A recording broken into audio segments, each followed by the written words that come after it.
Good evening, dear friends, and a very warm welcome to each and every one of you. Wherever you're listening from tonight, maybe tucked safely under the blankets, curled up in your favorite quiet corner of the house, or perhaps lying somewhere peaceful while the world slowly quiets down outside. I'm so happy you're here with me. Take a slow, gentle breath in. Let your shoulders soften and drop. Maybe pull the blanket or duvet up just a little higher, and allow the day to quietly drift away. Monaco in 1952 was the glittering stage for speed and splendor. Yachts bobbed in the harbour, champagne flowed in the casinos, and the Grand Prix roared with mechanical drama. Then, during the race, star driver Jean Leclerc's car hurtled into the barriers in a fatal crash. Flames licked the wreckage, the crowd gasped in horror. The police called it a tragic accident from mechanical failure. But Hercule Poirot, invited as a guest of honour, saw a performance. Someone in this theatre of glamour had tampered with fate, playing the role of innocent while directing death. The curtain rises. Chapter 1. The stage is set. The narrow, sun-bleached streets of Monte Carlo form the most famous racetrack in the world, a serpentine stage where wealth, danger and vanity collided every spring. In May 1952, the Monaco Grand Prix had drawn its usual glittering audience. Silk-gowned women trailing Worth perfume, men in crisp linen suits exhaling Cuban cigar smoke, the air thick with hothouse roses, and the sharp metallic bite of high-octane fuel. Crystal chandeliers tinkled in the open windows of the Hôtel de Paris. Polished mahogany railings gleamed under noon sun. Velvet curtains swayed gently in the warm sea breeze. Hercule Poirot sat in the place of honour, reserved for distinguished guests. Small hands folded, green eyes bright behind the famous moustache. He had been invited by an old friend, the British team owner Lord Harrington, who insisted that a little continental glamour would suit the great detective. Poirot had accepted politely, though he preferred the quiet symmetry of his Brussels apartment to this roaring chaos. Still, he observed. Always, he observed. Jean Leclerc, the reigning French champion, was the undisputed leading man of the afternoon's drama. Tall, dark-haired, impossibly handsome, he waved to the crowd from the cockpit of his scarlet Ferrari, smile wide and practised.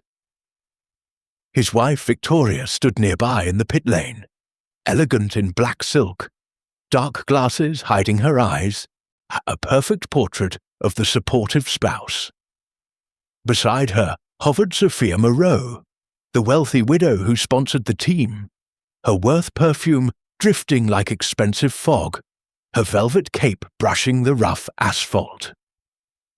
Marco Rossi, the brooding Italian rival, adjusted his gloves with deliberate calm.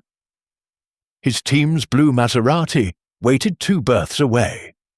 Émile Dupont, Leclerc's chief mechanic, wiped oil from rough hands onto a rag, muttering about last-minute brake checks.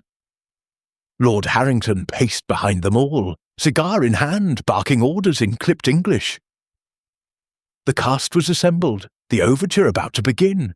Engines fired, the sound rolled like thunder across the harbour. Tyres screamed, rubber burned, and the pack surged forward. Poirot tilted his egg-shaped head, watching the red Ferrari pull ahead with predatory grace, and the hairpin at the casino loomed, the tightest, most treacherous corner on the circuit. On the 23rd lap, it happened. Leclerc's car twitched unnaturally mid-corner, as though an invisible hand had yanked the wheel. The rear end broke loose, the nose speared the Armco barrier, and metal tore like paper. Flames erupted instantly. Black smoke billowed, acrid and choking, drowning the scent of roses and champagne. Marshals ran with extinguishers. The crowd gasped in one collective breath. The grandfather clock in the grandstand loggia struck 3, its chimes oddly serene against the pandemonium. Poirot did not move. He merely touched his magnificent moustache thoughtfully and murmured, "Mais non, this is no accident." By evening, the Hôtel de Paris drawing-room had become the new stage. Warm firelight danced on marble floors and velvet sofas. Crystal glasses clinked. Dry champagne fizzed coldly. Expensive perfume mingled with the faint smell of wood smoke and singed rubber that still clung to everyone's clothes. Victoria Leclerc sat rigid, dabbing dry eyes with a silk handkerchief. "He was so alive this morning," she whispered, voice perfectly modulated. Poirot noted the mascara remained flawless. Marco Rossi leaned against the mantel, swirling cognac. "A terrible loss for the sport," he said, but his knuckles were white around the glass. Émile Dupont stood apart, hands clasped behind his back, oil still visible under his nails despite fresh cuffs. "I checked those brakes twice," he repeated, almost to himself. Sophia Moreau sipped sweet liqueur, lips glossy. "June was irreplaceable," she murmured. Yet her gaze flicked toward Victoria, with something sharper than sorrow. Lord Harrington boomed condolences to arriving journalists, cigar ash dropping neatly onto the parquet. "We shall honour his memory with victory next season." Poirot moved among them like a director studying rehearsals. He arranged 3 coffee cups symmetrically on a side table, then spoke softly to no one in particular. "The little grey cells, they are awake. This performance, it is too smooth." He turned first to Victoria. "Madam, you were on the terrace during the final practice, no?" "Alone?" She nodded. "I needed air." "Yet no one saw you return until after the crash." Her shoulders lifted in the smallest shrug. The crowd was thick.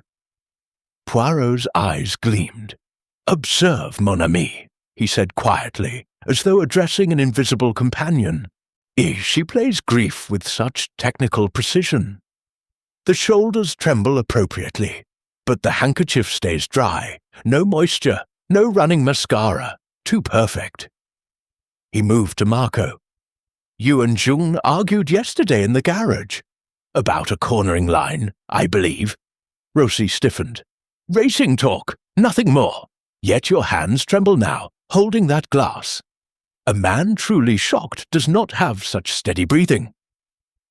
Marco set the cognac down too quickly. Crystal rang against mahogany. Émile Dupont next. "You adjusted the brakes this morning, monsieur. Alone? Standard procedure. But the calipers were found loosened, deliberately. Your fingerprints are not on them, yet someone's are." The mechanic's rough tweed jacket seemed to chafe him suddenly. Sophia Moreau smiled thinly when Poirot approached. "Surely you do not suspect me, Monsieur Poirot. I loved Jean like a son. Love, madam, can perform many roles. Sometimes it wears the mask of indifference, sometimes of generosity." Her gloved fingers tightened on the stem of her glass. "Finally, Lord Harrington." "My dear Poirot, this is tragedy, not conspiracy. Tragedy, mon cher, often arrives wearing the costume of accident, but the costume, it is badly tailored." He made an expressive gesture with small, precise hands. "Someone in this room directed that car to its death. Someone forgot one small line in the script. And Hercule Poirot, he will find where the mask slipped." Outside, rain began to fall on the harbour. Soft patter against window panes. The fire crackled. Champagne corks had long since stopped popping. The stage was set. The actors had taken their places. Chapter 2. Enter the players. The morning after the crash dawned soft and golden over Monaco, but the Hôtel de Paris drawing-room felt heavier than the night before. Sunlight slanted through tall windows onto polished parquet floors. catching motes of dust that danced like tiny actors on an empty stage. The air still carried traces of last night's cigar smoke, now mixed with the strong continental coffee being poured into porcelain cups, and the faint, lingering perfume of lilies arranged in tall crystal vases on every side table. Hercule Poirot entered precisely at 9 o'clock, shoes clicking with measured steps. He wore the same immaculate dark suit, tie knotted with geometric precision, moustache brushed to perfection. He carried no notebook, only the little grey cells. He arranged 3 silver spoons symmetrically beside his saucer. He then looked up at the assembled cast. Victoria Leclerc arrived first. She had exchanged yesterday's black silk for a simple charcoal grey dress, high-necked and severe. Yet the silk still rustled softly as she crossed the room, and her kid gloves, soft pale leather, clutched a small handkerchief she had not yet used. She sat near the window, profile to the light, allowing the sun to halo her dark hair. "Madame," Poirot began gently, "you will forgive the early hour. Grief does not keep office hours, no?" She inclined her head. "I slept very little, Monsieur Poirot. Yet your eyes are clear this morning. No redness, no swelling. Remarkable resilience." Her fingers tightened on the handkerchief. "I have always been composed." "Composed," Poirot repeated softly. "A fine word for a performance." Marco Rossi entered next. He had chosen a charcoal tweed jacket over a cream shirt, rough texture against the smooth mahogany of the chair he claimed. He carried the faint scent of sandalwood cologne, undercut now by a trace of nervous sweat. He accepted black coffee without sugar, holding the cup steady, though Poirot noted the slight tremor when he set it down again. "Signor Rossi," Poirot said, "you were seen arguing with Jean Leclerc in the garage 2 days ago. About what, precisely?" "Track lines, nothing personal." Marco's voice was low, controlled. "Rivals talk that way. It means nothing. Yet yesterday, when the car burned, your hands did not shake. Today they do. Curious, non?" Marco looked away toward the harbour view. A yacht's horn sounded distantly, low and mournful. Émile Dupont came in quietly, almost apologetically. His suit hung awkwardly on his broad mechanic's frame. The cuffs already showed faint oil stains. He refused coffee, choosing instead a glass of water, which he held without drinking. "Monsieur Dupont," Poirot said, "you performed the final brake inspection yesterday morning. Alone? Standard procedure, sir. Yet the calipers were found loosened by several turns. Someone used a spanner. Your fingerprints are not present, but neither are they absent from the surrounding components. A curious omission." Émile shifted. The rough tweed of his jacket scraped audibly against velvet upholstery. "I don't know how that happened." "Perhaps," Poirot murmured, "because you are not meant to know." Sophia Moreau made her entrance like a leading lady, taking the stage for a second act. Her Worth perfume arrived before she did. Rich, floral, commanding, and she wore deep burgundy velvet, the cape discarded today, revealing slender arms and a single strand of pearls that caught the light like tiny spotlights. She accepted champagne despite the hour, the bubbles hissing coldly against crystal. "Madame Moreau," Poirot said, "you were Jean's most generous patron. You paid for the car, the engines, even, some say, his private expenses." She smiled thinly. "I believed in his talent. Belief is a powerful mask. Sometimes it hides disappointment." Her gloved fingers drummed once on the arm of the chair, once only, then stilled. Lord Harrington was last. He strode in with the confidence of a man used to owning rooms. His cigar was already lit. Smoke curled upward in lazy spirals. Leather briefcase under one arm, he settled into the largest armchair, as though it had been reserved for him. "Guy Poirot," he boomed. "Surely you're not turning this tragedy into one of your little puzzles. Tragedy is often puzzle enough, my lord. But when brakes are tampered with, the puzzle becomes murder." Harrington exhaled smoke slowly. "Mechanical failure. The circuit is brutal." "Brutal, yes, but not suicidal. Someone helped it along." Poirot moved to the centre of the room. He made a small, expressive gesture with his hands. "Let us speak plainly. Each of you has a role in this drama. Madame Leclerc, the devoted wife. Signor Rossi, the honourable rival.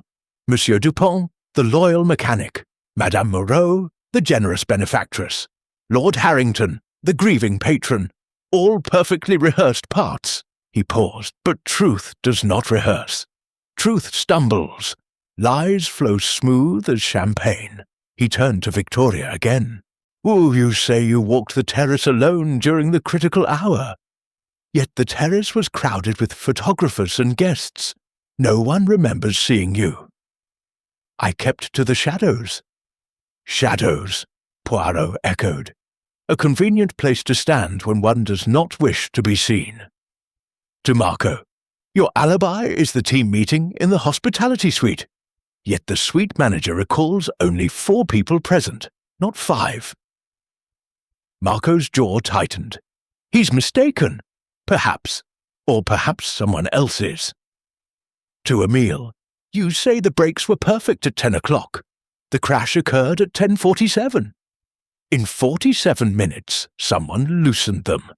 You were in the garage until 10:35. That leaves 12 minutes unaccounted for." Emile swallowed. "I went to get a different spanner." "Which spanner?" Silence. And to Sophia, "You were seen leaving the garage at 10:20, carrying a small leather case, not your usual handbag." "I needed my compact," she said smoothly. "In the garage. Powder rooms were occupied." Poirot's green eyes gleamed. Finally to Harrington, "The insurance policy on Jean Leclerc's life, taken out 3 weeks ago, was unusually large, and the premiums were paid from a private account, not the team's." Harrington tapped ash into a crystal tray. "Standard practice. Standard practice for racing drivers is life cover, not 10 million francs on a single season." The room grew very still. Only the grandfather clock ticked, steady and unemotional. Poirot touched his moustache thoughtfully. "The players have entered. Every one of them has spoken their opening lines. But already there are missed cues, contradictions, hesitations, small cracks in the performance." He looked slowly around the circle of faces. "Soon, someone will forget their lines entirely. And when that happens, Hercule Poirot will be listening." Outside, a soft rain began to fall on the harbour, tapping like impatient fingers on the window panes. The coffee grew cold in the cups. The lilies drooped slightly, releasing one last breath of perfume into the tense air. Every actor had taken their mark, but who played truth, and who played lies? Chapter 3. The First Act. The investigation moved to the sunlit conservatory of the Hôtel de Paris, a glass-walled room that overlooked the harbour like a transparent stage box. Mid-morning light poured through the panes, warming the marble floor and gilding the leaves of potted palms. Hothouse lilies and white roses stood in tall crystal vases, releasing their heavy perfume into air already thick with the scent of furniture wax and the faint lingering trace of yesterday's cigar smoke. A small fountain bubbled in one corner, its gentle trickle the only sound until Poirot spoke. He had summoned the 5 suspects again. seating them in a loose semicircle of velvet-upholstered chairs. The grandfather clock in the hallway struck 10. Its deep chime rolled through the open doors like the slow raising of a theatre curtain.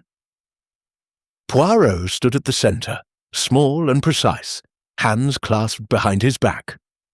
He tilted his egg-shaped head and began. "We have heard the opening lines. Now we go deeper. The first act, mes amis, is where the mask begins to crack." He turned first to Victoria Leclerc. "Madame, you say your marriage was happy, yet several garage mechanics recall hearing raised voices between you and Jean 2 nights before the race. About money, about another man." Victoria's gloved fingers tightened on the arm of her chair. The silk of her dress rustled faintly.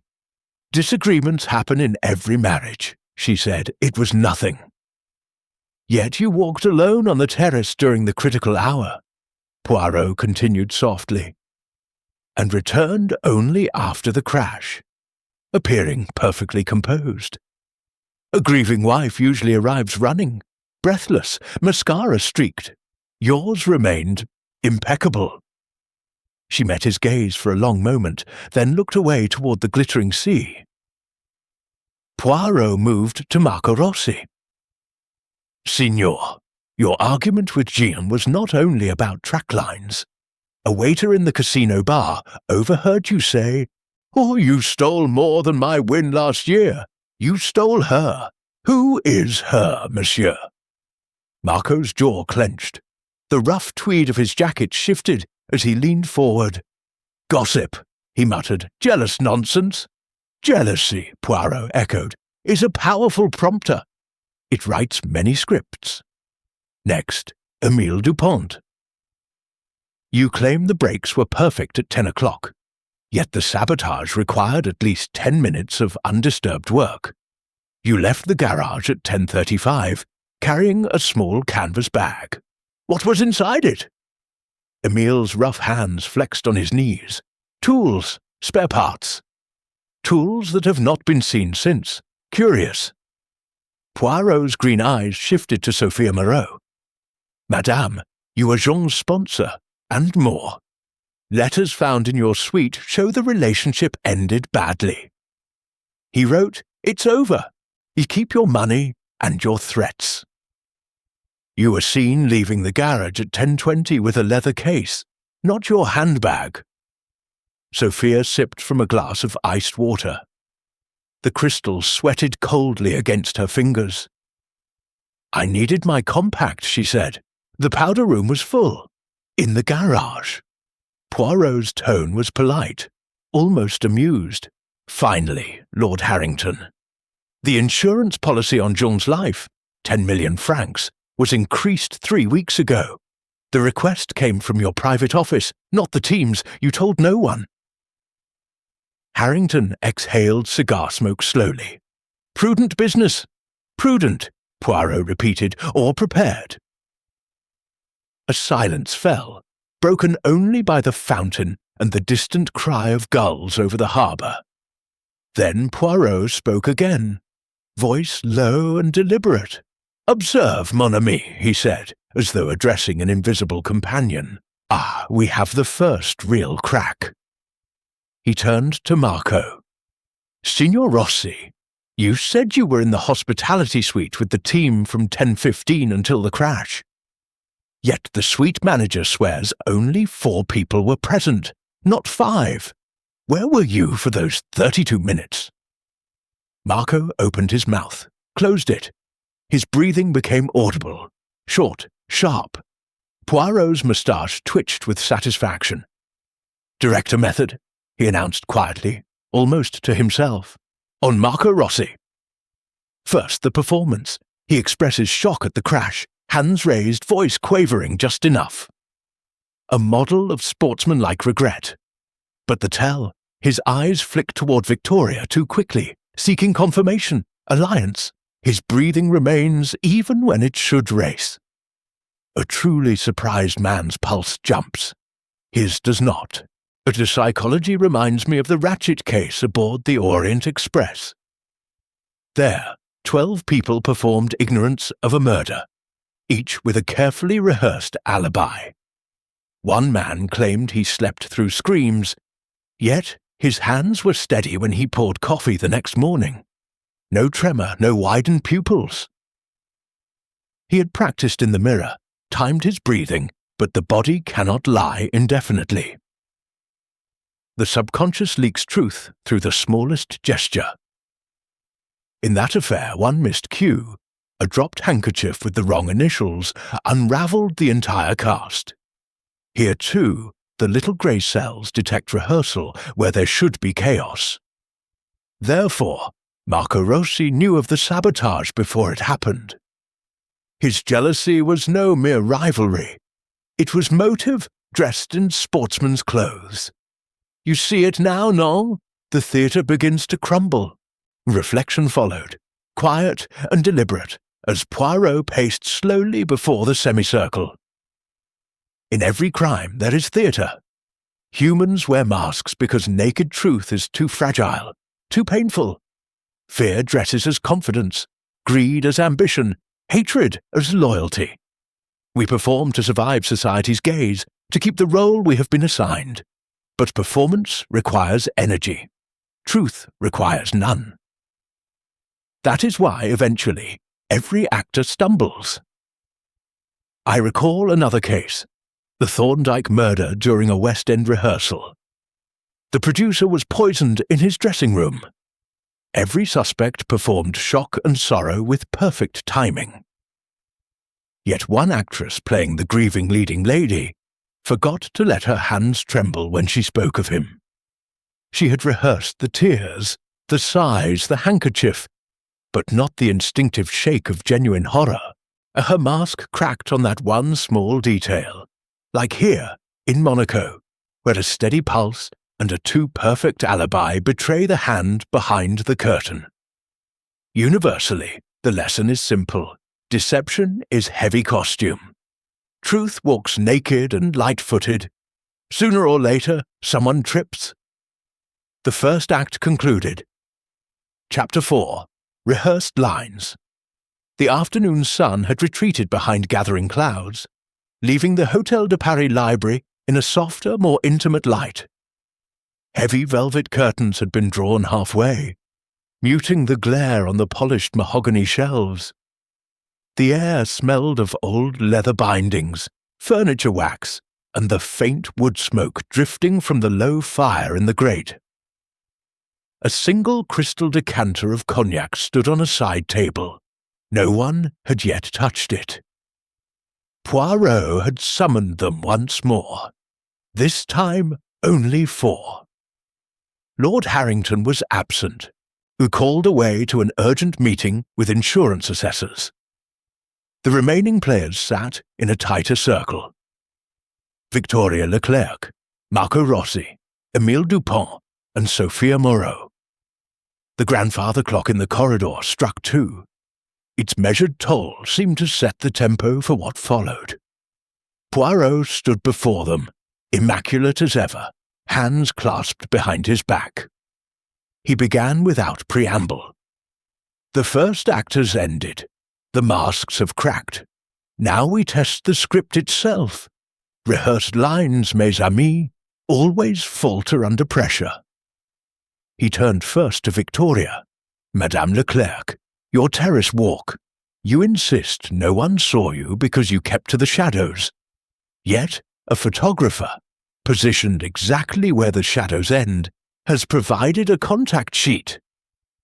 You appear in 3 frames, walking not toward the terrace, but away from the garage at 10:28, carrying a small canvas bag. Victoria's gloved fingers froze on the arm of her chair. The silk of her dress caught the firelight and shimmered once. "That is impossible," she said. "I was on the terrace." "Impossible," Poirot echoed gently, "or merely inconvenient." He moved to Marco Rossi. "Signor, the hospitality suite manager has corrected his earlier statement under gentle persuasion. You were indeed absent for 32 minutes. You returned at 10:42, flushed, breathing hard. Not from stairs, I think, but from haste. Marco's rough tweed jacket seemed suddenly too tight. He reached for the cognac decanter, poured a measure with deliberate care, but the glass trembled once against the crystal rim. "I needed air," he said. "The suite was stuffy." "Air," Poirot repeated. "And perhaps a short visit to the garage." Marco drank without answering. Poirot's green eyes shifted to Émile Dupont. "Monsieur Dupont, the canvas bag photographed in Madame Leclerc's hand matches the description of one you carried from the garage at 10:35. Identical stitching, same oil stain on the flap. You told me it contained spare parts, yet the garage inventory shows nothing missing." Émile's rough hands clenched on his knees. The coarse fabric of his suit scraped audibly as he shifted. "I lent it to someone," he muttered. "To whom?" Silence. Poirot turned to Sophia Moreau. "Madame, your leather case, the one you carried from the garage at 10:20. Not a compact, I think. A set of fine tools would fit nicely inside. Ish tools not normally used by a sponsor, but very useful for loosening calipers." Sophia's Worth perfume seemed suddenly overpowering in the quiet room. She set her iced water down with a soft clink. "You are imaginative, Monsieur Poirot." "Imagination is useful," he replied, "but observation is better. Your fingerprints, lifted from the glass you handed to a waiter yesterday, matched those found on the inner surface of the left caliper housing. Delicate work, madame, almost artistic." Sophia's lips parted, then closed again. For the first time, her posture lost its studied elegance. Poirot stepped back, making a small, expressive gesture with his small hands. "Rehearsed lines always contain the same flaw. They are too smooth. Truth stumbles, lies glide. But when pressure is applied, even the best script begins to tear." He addressed them all now. "Consider the timeline. 10:20. Madame Moreau leaves the garage with a leather case. 10:28. Madame Leclerc is photographed leaving the same area with a canvas bag. 10:35. Monsieur Dupont departs the garage carrying an identical bag. 10:42. Signor Rossi returns to the hospitality suite, flushed and hurried, and at 10:47, the car crashes." The fire crackled once, sharply, as though underlining the point. 4 people, 4 movements, 1 missing piece, coordination. Victoria spoke first, voice low. "You think we planned this together?" "I think," Poirot said softly. "Someone directed. The others followed cues. Perhaps unwillingly, perhaps for money, perhaps for love, perhaps for revenge." Marco set his cognac down hard. Crystal rang against mahogany. "You have no proof," he said. "I have contradiction," Poirot replied. "Contradiction is the loudest voice in any theatre." He turned to Émile. "You accepted payment, monsieur. A deposit appeared in your account 2 weeks ago, 5,000 francs from an anonymous Monaco bank box. The same box used by Lord Harrington for private disbursements." Émile's face drained of colour. "I didn't touch the brakes," he whispered. "I swear it. They asked me to look the other way just once." "Whose voice asked?" Émile looked at Sophia, then away. Poirot nodded once, almost imperceptibly. "Rehearsed lines begin to falter," he murmured. "The script is failing." He paced slowly before the fire, its warmth contrasting the chill that had settled over the room. "Someone in this circle loosened those calipers. Someone else provided the tools. Someone carried them away. Someone kept watch. And someone, perhaps the director, ensured the insurance would pay handsomely." He stopped, but the director made one small error. He or she thought the performance would end with the crash. They forgot that Hercule Poirot does not applaud accidents. Outside, rain began again, soft at first, then harder, drumming on the tall windows like impatient applause.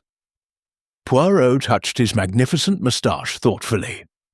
The second act draws to its close. Soon the curtain will rise on the truth, and when it does, no one will be able to remember their lines. Rehearsed lines began to falter. Chapter 5. The Mask Slips.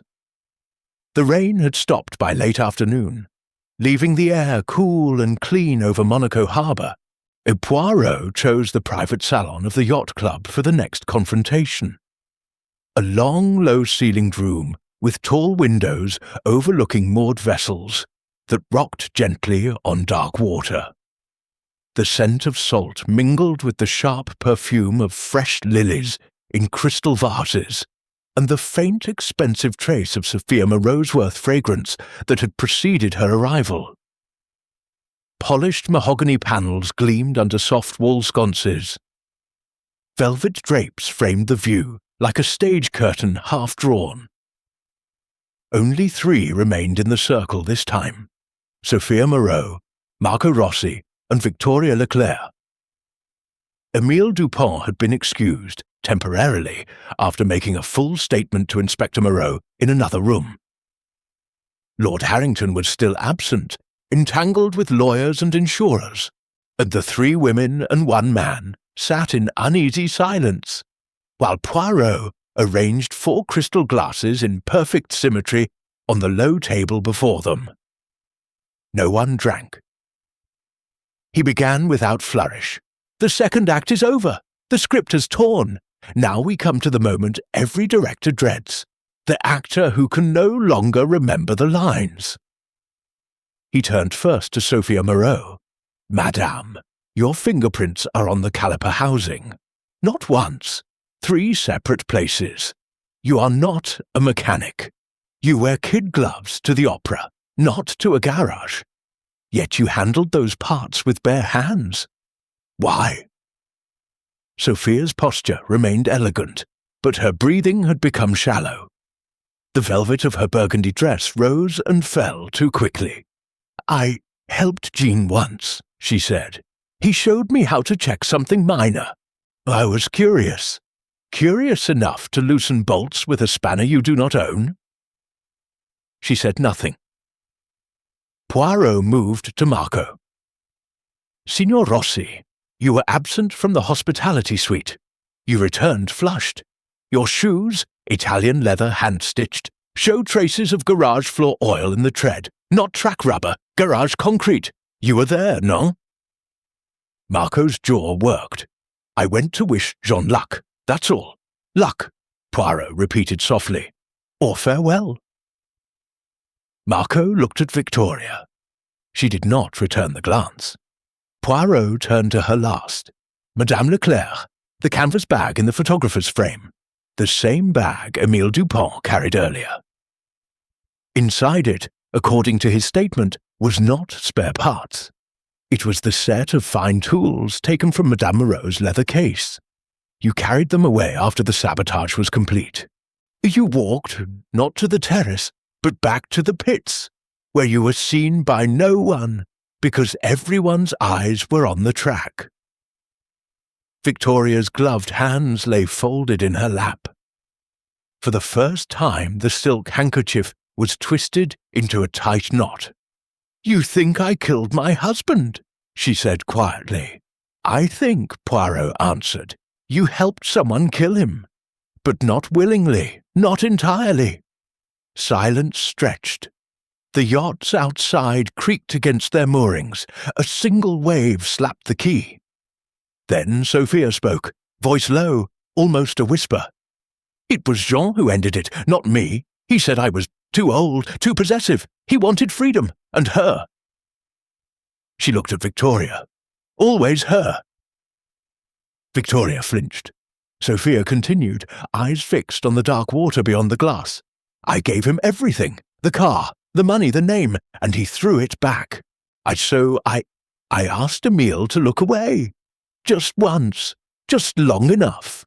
I didn't think it would—" her voice cracked. "I didn't think the car would actually crash." The mask fell completely. Tears came, real ones this time, running black tracks through perfect mascara. Her shoulders shook, her gloved hands covered her face. No more performance, only raw, ugly regret. Marco stood abruptly. "You told me it was just a warning, a scare. Slow him down for one race."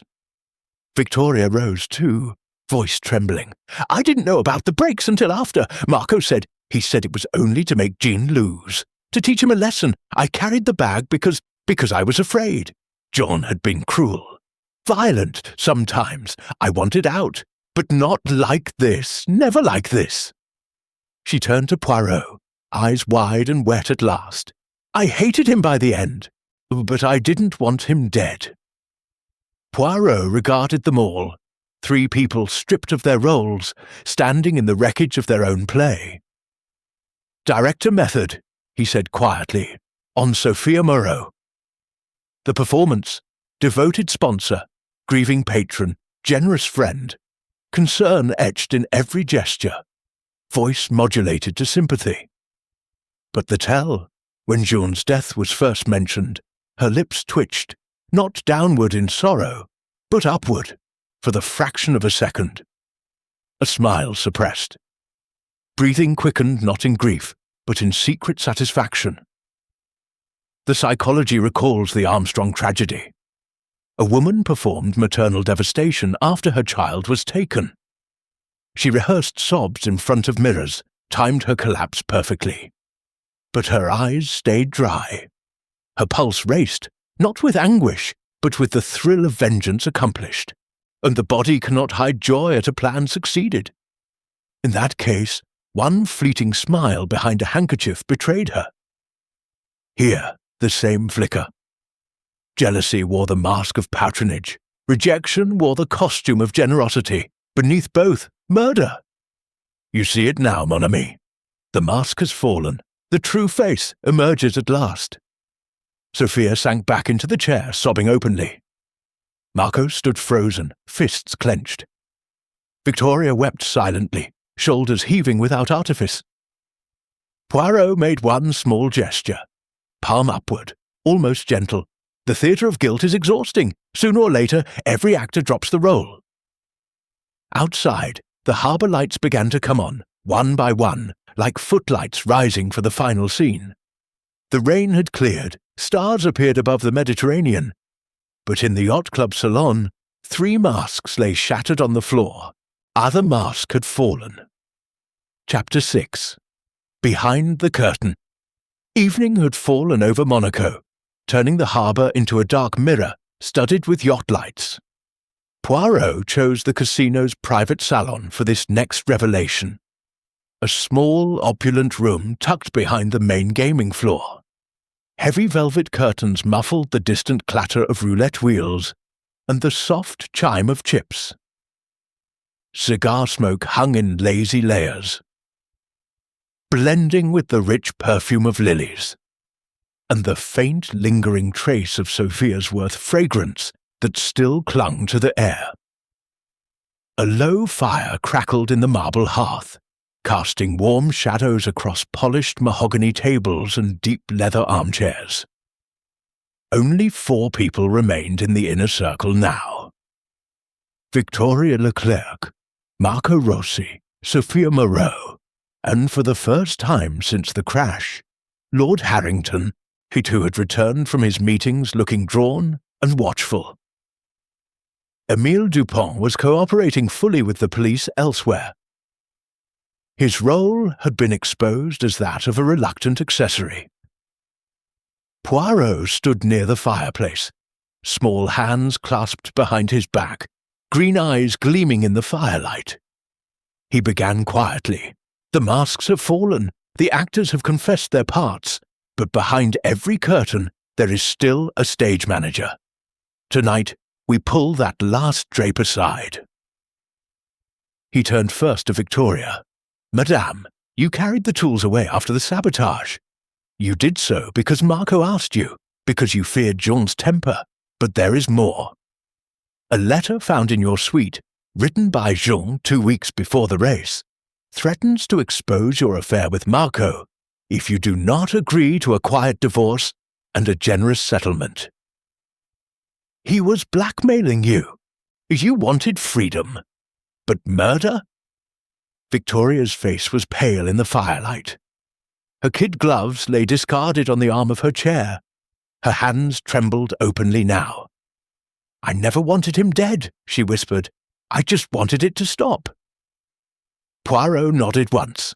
"Marco," he continued, "you loosened the calipers. Your fingerprints, lifted from the spanner handle, confirm it. You acted out of jealousy and wounded pride. Jean had taken 2 championships from you, and then he took Sophia's affection, then threatened to take Victoria too. But someone paid you to do it.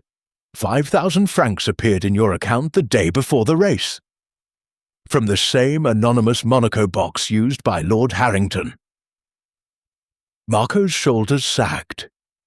He looked suddenly much younger, less the brooding rival, more the man who had been played. "I thought it was just to slow him," he said hoarsely. "Make him lose one race? I didn't know the car would. I swear it." Poirot's gaze shifted to Sophia. "You supplied the tools and the plan. Jealousy turned to rage when Jean ended the affair. You could not bear to see him win with the car you paid for, the life you funded. So you orchestrated a warning, but you chose the most dangerous corner on the circuit. You knew the risk." Sophia stared into the fire. Tears had dried on her cheeks. What remained was hollow exhaustion. "I hated him by then," she said flatly. "I wanted him humbled, not gone." Finally Poirot faced Lord Harrington. "And you, my lord, the director?" Harrington stiffened. His cigar had gone out. Ash crumbled unnoticed onto the crisp linen of his cuff. The insurance policy, 10 million francs, was increased on your personal instruction. The premiums came from your private account, not the team's. Emile's bribe came from the same box you use for discreet payments. You knew Jean was planning to defect to a rival team at the end of the season. His contract had a large buyout clause. His death was far cheaper, and the insurance would cover the team's losses and more. You needed the money. Your debts in London were crushing. Harrington's voice was low, almost amused. "You have a vivid imagination, Poirot." "I have bank records," Poirot replied softly. "And I have Emile Dupont's full statement. He named you. He said you approached him personally. 'Just look the other way for 10 minutes, you told him. No one will know." Silence fell, broken only by the soft crackle of the fire and the distant muffled laughter from the casino floor. Poirot stepped forward. "Behind the curtain we find not passion alone, but calculation. Greed wearing the mask of business sense, jealousy wearing the costume of love, fear wearing the disguise of loyalty, and all of them directed by one hand." He made a small, expressive gesture toward Harrington. "You assembled the cast, my lord. You gave the cues. Sophia provided the tools. Marco executed the sabotage. Victoria carried the evidence away. Emile turned his eyes aside. A perfect ensemble, except that no ensemble can hide the director forever." Harrington finally spoke. "If I wanted him gone, I could have bought out his contract. Why risk this?" "Because," Poirot said gently, "you could not afford the buyout. And because you believed the performance would be flawless. You forgot one thing. The body betrays. Steady hands when they should shake. Dry eyes when they should weep. A pulse that races with satisfaction instead of grief." Reflection came then, quiet and measured, as Poirot paced slowly before the hearth. In every crime the true stage lies behind the curtain. Motives hide like forgotten props in the wings, greed costumed as prudence, love twisted into obsession, fear dressed as duty. Humans construct elaborate performances because the naked truth is too brutal to face in daylight. Yet performance is heavy. It demands constant attention. Truth demands nothing. It simply is. I recall the Orient Express affair once more. Not the surface plot, but the deeper layer. 12 people wore masks of ignorance, each believing their role invisible.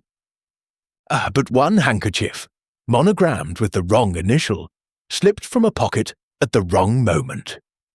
One small prop out of place, and the entire backstage machinery was revealed. Here, too, a deposit slip, a fingerprint, a photograph of a canvas bag. Small threads pulled, unravel the curtain. Universally, the lesson remains. Secrets breed motives, motives build stages, stages demand actors. But no actor can play forever without forgetting one line. And when the curtain parts at last, what remains is not applause, but truth, cold and unblinking. Poirot stopped pacing. Behind every curtain, a secret. Behind every secret, a motive. The fire flared once as a log settled. Outside, the harbour lights twinkled like distant footlights. The final act was approaching. That's Chapter 7. The final act. The grand ballroom of the Hôtel de Paris had been cleared of its usual evening dancers and string quartet. Only one long table remained, set with crystal glasses that caught the light of the overhead chandeliers like frozen stars. Velvet drapes had been drawn across the tall windows, shutting out the harbour lights and the soft lapping of the Mediterranean. The air smelled of lilies beginning to fade, cigar smoke that still lingered from earlier, and the faint, sharp scent of furniture wax on the polished parquet floor. A low fire burned in the massive marble hearth, its warmth barely reaching the chill that had settled over the room. All 5 players stood or sat in a loose semicircle. Victoria Leclerc, Marco Rossi, Émile Dupont, Sophia Moreau, and Lord Harrington. Inspector Moreau waited discreetly near the double doors with 2 uniformed officers. No one spoke. The grandfather clock in the corridor struck 9. Its deep, measured toll rolled through the open doorway like the final warning before the curtain rose. Hercule Poirot stood at the head of the table, small, precise, immaculate. He made no gesture of welcome. He simply began. "Mesdames et messieurs," he said quietly, "you have each performed for Hercule Poirot. Some truthfully, some not. The time has come to review the performances." He turned first to Victoria Leclerc. "Madame Leclerc, you played the grieving widow with technical perfection. The handkerchief dabbed at dry eyes. The shoulders shook on cue. The voice trembled just enough, but grief does not rehearse. Genuine sorrow disrupts breathing. Yours remained even. You knew of the death before the crash was announced, because you helped carry the tools away afterward. You were blackmailed by June, yes. You hated him. But you were not the director. You were merely an unwilling player." Victoria stood very still. Her kid gloves were gone. Her bare hands clasped each other tightly. Poirot moved to Marco Rossi. "Signor Rossi, you performed the loyal rival, shocked, honourable, regretful. Yet your hands did not shake when they should have. Your pulse stayed steady. You loosened the calipers yourself, driven by jealousy over championships and over a woman. You accepted 5,000 francs to do it. You believed it was only to slow Jean for one race. You were wrong. You were used." Marco's face was grey. He stared at the floor. Next, Émile Dupont. "Monsieur Dupont, you played the loyal mechanic, honest, or hard-working, bewildered. Yet you accepted a bribe to look away. You carried the canvas bag containing the tools to Madame Leclerc. Your fingerprints are not on the calipers, but they are everywhere else in the garage that morning. You turned your eyes aside for money. You are guilty of complicity, but not of murder. Emile swallowed hard. His rough tweed jacket hung loose on suddenly shrunken shoulders. Poirot turned to Sophia Moreau. Madame Moreau, you gave the most convincing supporting performance, the generous sponsor, the grieving patron, the betrayed lover. You supplied the tools. You planned the warning. You chose the hairpin, the most dangerous corner, knowing the risk. Your jealousy performed as patronage. Your rage wore the mask of generosity. When Jean ended the affair, you could not bear to see him win with the car you paid for. You orchestrated sabotage, but you were not the final director. Sophia sat rigid. No tears now, only a hollow stillness. Finally, Poirot faced Lord Harrington.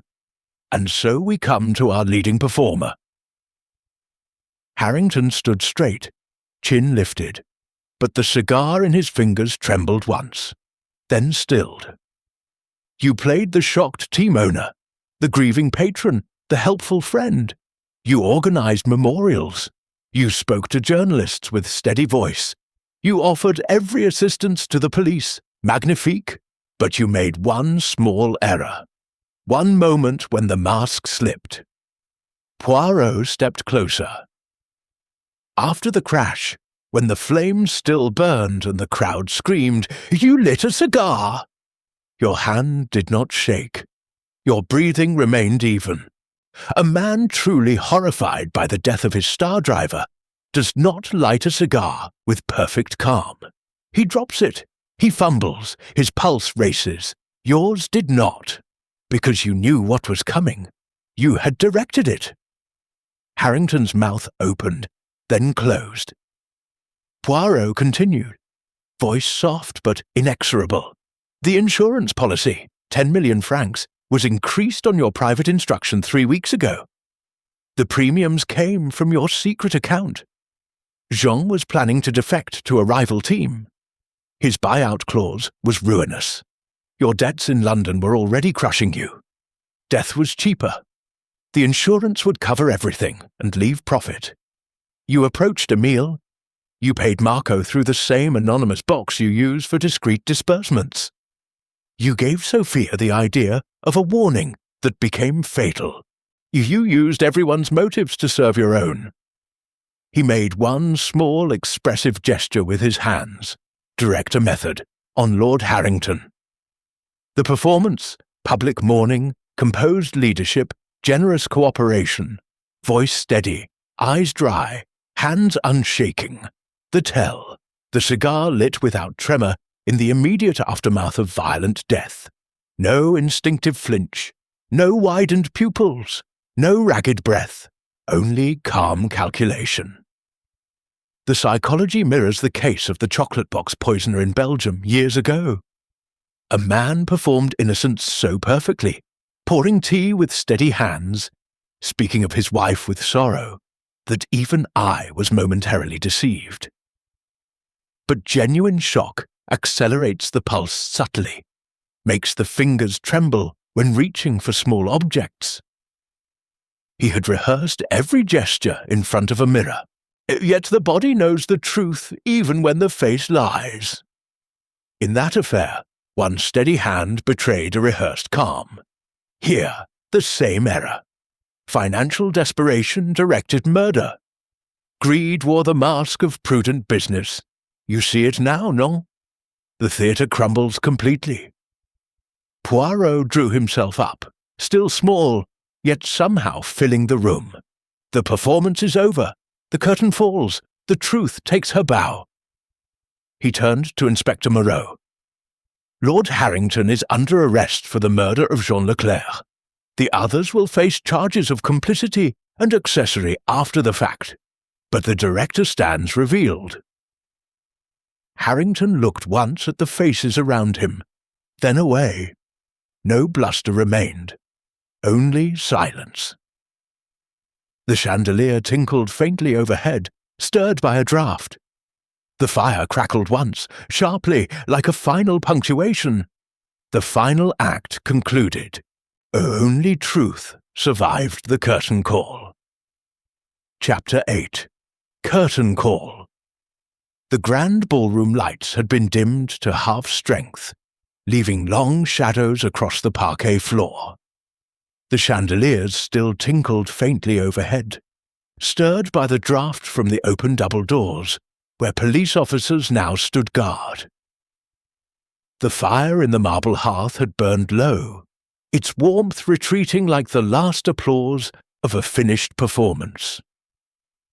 The air carried the heavy perfume of dying lilies, the stale ghost of cigar smoke, and the sharp metallic scent of rain-soaked stone drifting just in from the terrace.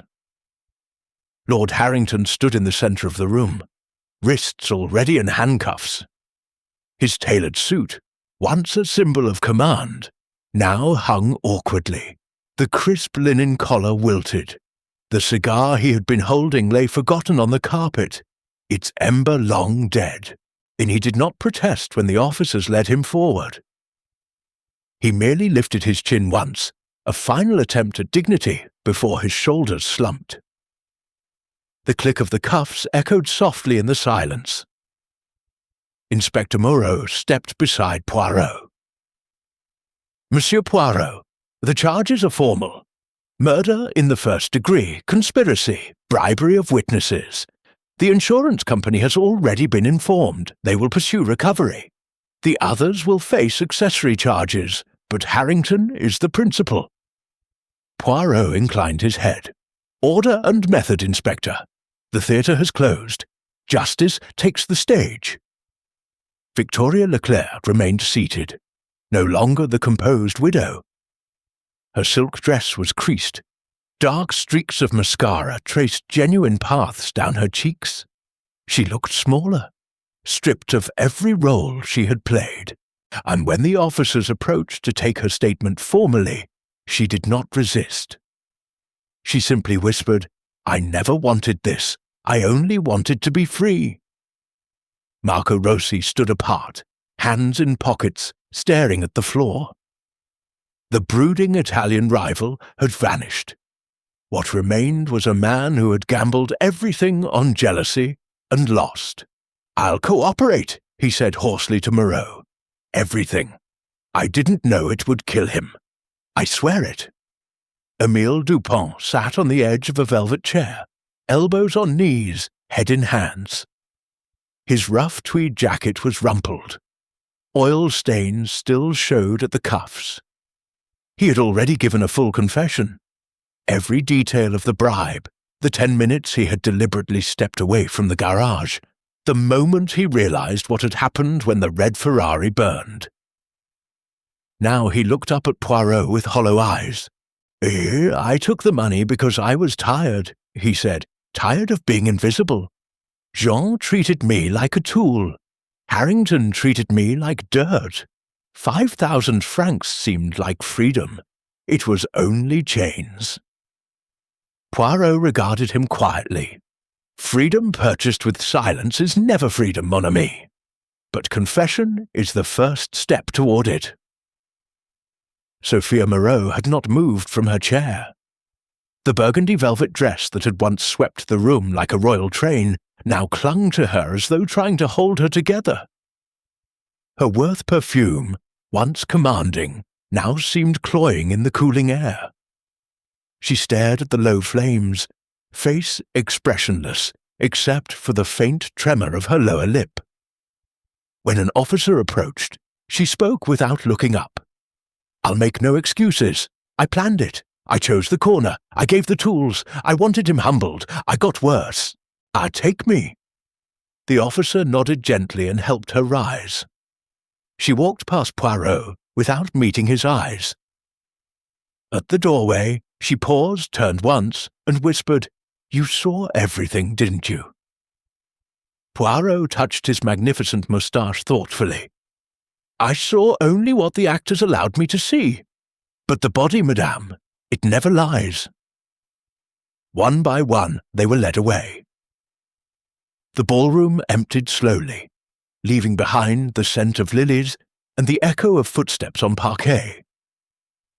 Crystal glasses stood untouched on the table, champagne long gone flat.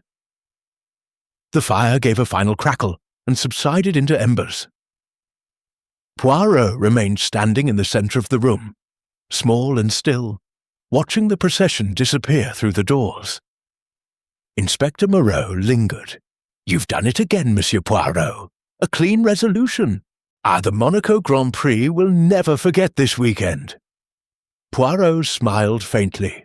"The Grand Prix will forget, Inspector. Speed erases memory. But justice lingers." Moreau hesitated. "The press is outside. They want statements. A photograph, perhaps?" Poirot shook his head. "No photographs, no interviews. This was not a spectacle for applause. It was a tragedy that required order. Let them write what they will. The truth has already spoken." Moreau nodded and left quietly. The doors closed behind him with a soft final click. Poirot walked to the tall windows and drew back one velvet drape.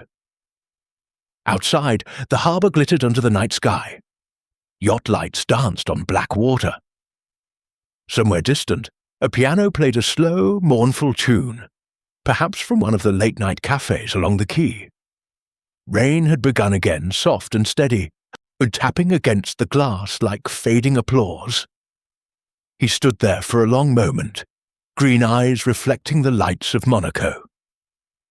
Then he smoothed an imaginary wrinkle from his sleeve, adjusted his tie with precision, and turned away from the window. The performance was over. No applause for this production, only justice. Chapter 9. After the show. The morning after the arrests dawned clear and almost cruelly bright over Monaco.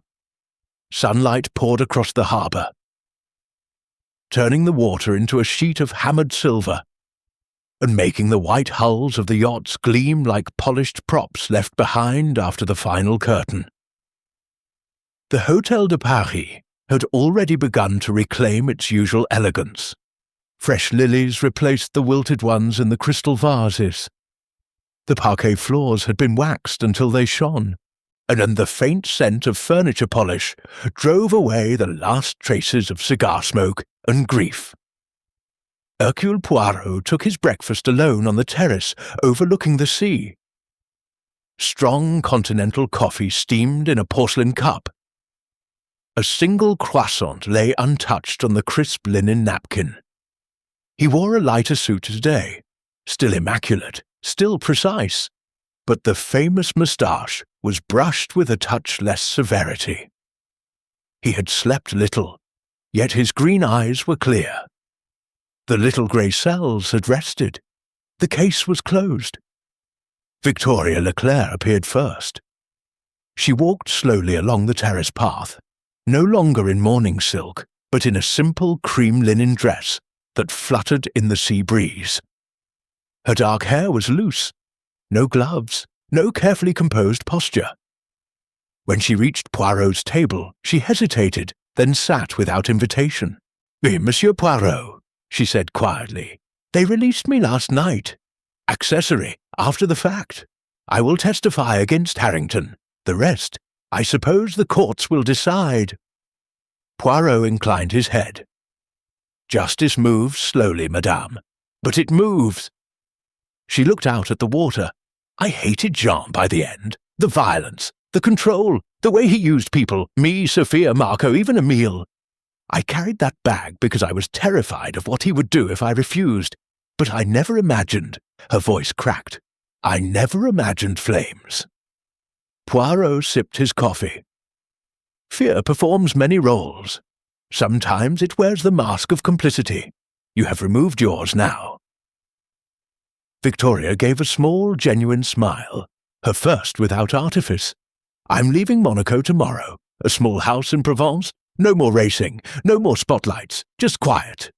I think I might finally learn who I am without a role to play." Poirot's eyes softened. "That, madame, is the hardest part of any performance, stepping off the stage. Marco Rossi arrived next. He looked different without the brooding intensity. Hair tousled by the wind, shirt open at the collar, sleeves rolled. He carried a small duffel bag slung over one shoulder. "They're letting me go back to Italy under supervision," he said. "I'll face charges there too." But I told them everything. The money, the jealousy, the moment I turned the spanner. He swallowed. "I keep seeing the car burn. Every night." Poirot regarded him steadily. "Guilt is a poor companion, Signor Rossi, but honesty is a better one." Marco nodded. "I'm done with racing. I've got a cousin with a garage in Bologna. Simple work. And engines that don't kill people." He gave a short, bitter laugh. "Maybe one day I'll forgive myself. Maybe not." He extended his hand. Poirot shook it, firm, brief, without ceremony. "Take care of the engines, mon ami," Poirot said, "and take care of the man who repairs them." Émile Dupont came last. He wore his old mechanic's jacket over civilian clothes, oil stains still visible at the cuffs like badges of a former life. His hands, rough, scarred, were clean for once. "I'm out on bail," he said. "Testifying against Harrington gets me leniency. I'll lose my license, probably, but I can still work, somewhere small, somewhere honest." Poirot tilted his egg-shaped head. "You turned your eyes away for 5,000 francs. You will spend many years paying it back, not in money, but in truth." Émile looked down at his hands. "I was invisible to Jean, to Harrington, to everyone. That money made me feel seen for 10 minutes. He gave a small shrug. "Stupid, eh?" "Not stupid," Poirot replied gently. "Human. The little grey cells understand human weakness very well." Émile hesitated, then added thank you, for seeing past the bribe, for seeing the man who made it. Poirot merely inclined his head. Sophia Moreau did not come in person. A note arrived by messenger, an envelope of thick cream paper, her bold handwriting on the front. Poirot opened it while the coffee cooled. "Monsieur Poirot, I sail for Athens tonight. The team is dissolved. The cars will be sold. I will face trial in France next month. I have already transferred funds to Jean's family, whatever remains after the lawyers finish. I do not ask forgiveness. I ask only that you remember I once believed love could be bought. It cannot. Sophia Moreau." Poirot folded the note neatly and placed it in his pocket. The terrace grew quiet. Only the soft lap of waves and the cry of gulls remained. Poirot rose, smoothed an imaginary wrinkle from his sleeve, and walked to the balustrade. Below, Monaco continued its glittering life. Tourists in silk and linen, laughter drifting up from cafes. The distant roar of engines testing on another circuit far away. Director method, on Victoria Leclerc, post-revelation, the performance is gone. No more dry-eyed grief, no more modulated voice. Tears come freely now. Shoulders shake without rehearsal. The tell, her hands no longer clutch for composure. They rest open, relaxed. But the psychology echoes the aftermath of the Ackroyd tragedy. Widows who had worn masks of sorrow suddenly found their real faces when the curtain fell. Genuine emotion does not need cues. It simply arrives. Here, relief and regret mingle honestly. Innocence, damaged but real, has returned. You see it now, no? The theatre has emptied. The actors have gone home. Poirot touched his magnificent moustache one final time, then turned back toward the hotel. The case was finished. The masks had been stripped. What remained were people, flawed, broken, but beginning again. The theatre emptied. The lessons lingered. Chapter 10. Poirot Reviews. The performance back in his quiet Brussels apartment, Hercule Poirot sat in the familiar armchair beside the window that overlooked the neat square below. February light filtered through crisp lace curtains, soft and pale.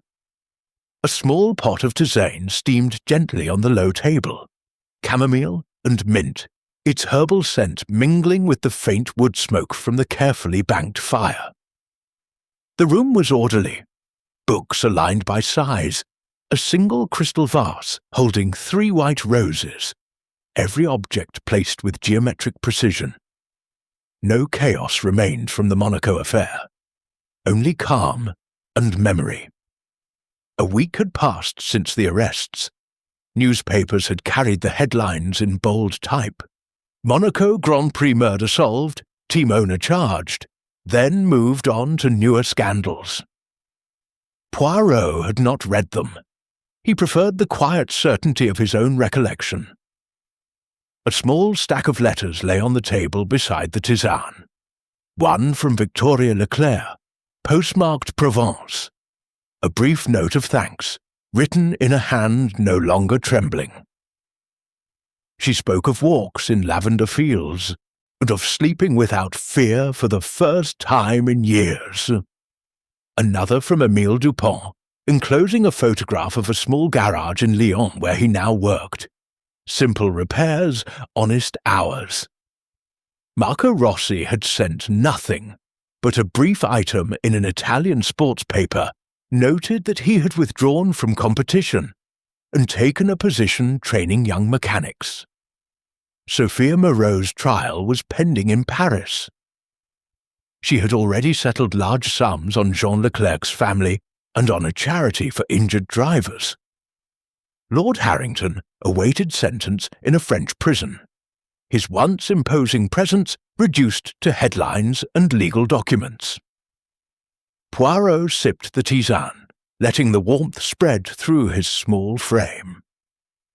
He touched his magnificent moustache thoughtfully, then began to reflect aloud, as though addressing an invisible companion. Every crime is a theatre, mon ami. Monaco was no exception. The Grand Prix provided the perfect stage: speed, glamour, danger, wealth. The actors entered wearing their chosen masks: grief, loyalty, generosity, rivalry, prudence. Yet masks are heavy. They tire the wearer. Sooner or later, the body forgets to hold them in place. He set the cup down with care. Why do people perform instead of simply telling the truth? Because truth is naked, vulnerable, sometimes ugly. Society demands costumes, composure when we feel terror, confidence when we are afraid, generosity when we are greedy, love when we feel only possession. Harrington performed prudence to hide ruinous debt. Sophia performed patronage to conceal obsession. Marco performed sportsmanship to veil jealousy. Victoria performed devotion to mask fear. Émile performed duty to cover shame. Each believed their role invisible. None understood that the little grey cells observe what the face tries to hide. He leaned back, green eyes half closed. Guilt always betrays the actor. This steady hand lighting a cigar after violent death. This suppressed smile at news of a rival's end. The too even breathing when shock should quicken the pulse. The body cannot sustain perfect deception. It leaks truth through the smallest gesture. A tremor, a glance, a rhythm of breath. In the chocolate box case years ago, a man rehearsed every gesture of innocence, the steady pour of tea, the calm sorrow in his voice. Yet when he reached for a spoon, his fingers betrayed no shake where genuine grief would have caused one. One small detail undid the entire performance.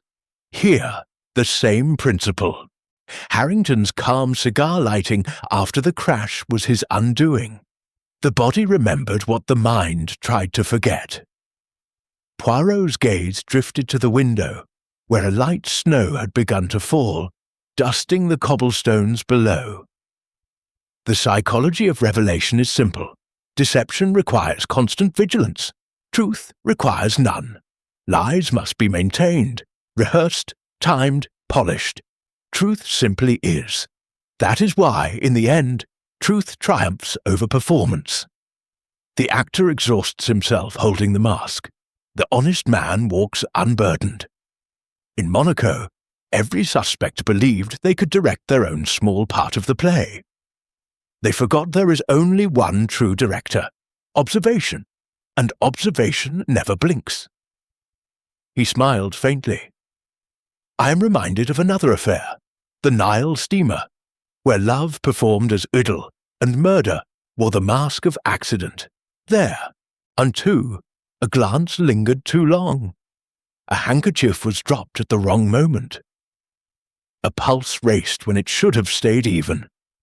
The entire cast believed their roles flawless. Yet one small slip, a monogrammed cloth, a steady hand in chaos, revealed the director behind the curtain. So, it was here. A photograph of a canvas bag, a fingerprint on a tool, a bribe traced to an anonymous box, small threads pulled gently, unravel the grandest production. Poirot rose slowly, walked to the window, and watched the snow settle on the square. The world outside moved in quiet symmetry. People hurrying with collars turned up, a child laughing as flakes caught in her hair, a street lamp flickering on against the early dusk. The theatre of crime teaches one eternal lesson, he murmured. Masks protect for a time, but they never last. Sooner or later, every actor forgets his lines. The body speaks when the mouth lies. The eyes betray when the voice is steady. And truth, patient, unhurried, waits for the curtain to fall. He returned to the armchair, arranged the tisane cup exactly in the centre of its saucer, and sat once more. Until the next theatre of crime opens, mes amis. Poirot will be watching. The fire crackled softly.